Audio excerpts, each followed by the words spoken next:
ராவணனை வீழ்த்த ராமருக்கு உதவிய ரகசிய சக்தி அகத்தியர் தான் என்று சொன்னால் உங்களால் நம்ப முடியுமா? ஆமா, ராமர் வனவாசத்தின் போது தண்டகாரண்யத்தில் ராமர் அகத்தியரை சந்தித்தார். இது வெறும் சந்திப்பு மட்டுமல்ல, போருக்கான ரகசிய திட்டமிடல் என்று சொல்லப்படுது. போர்க்களத்தில் ராமர் சோர்வடைந்த போது அவருக்கு ஆதித்ய கிருதயம் என்ற ரகசிய மந்திரத்தை அகத்தியர் உபதேசித்தார்.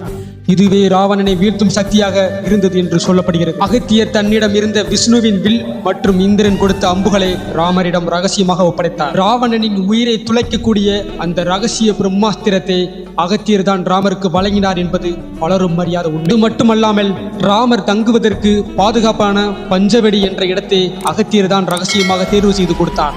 ராவணனின் மாயப்போர் தந்திரங்களை முறியடிக்க அகத்தியர் சில ரகசிய மூலிகைகளையும் கவசங்களையும் ராமருக்கு வழங்கினார். ராவணனின் பலம் எங்கே இருக்கிறது என்ற ரகசியத்தை அகத்தியர் ராமருக்கு முன்கூட்டியே சூட்சகமாக தெரிவித்தார். ராமர் பட்டாபிஷேகம் செய்த போது அகத்தியர் முன்னின்று பல அரச தர்மங்களை அவருக்கு போதித்தார். ஒரு சித்தர் மற்றும் ஒரு அவதார புருஷன் இடையிலான இந்த உறவு தீமையை அழிக்க எடுக்கப்பட்ட ரகசிய கூட்டணி என்று சொல்லப்படுகிறது. அகத்தியரின் ஆயுதங்கள் இல்லாவிட்டால் ராமாயண போர் என்னவாகி இருக்கும்?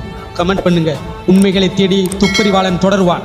இது போன்ற உண்மைகளை துப்பறிய தமிழ் துப்பறிவாளன் சேனலுக்கு சப்ஸ்கிரைப் பண்ணிருங்க.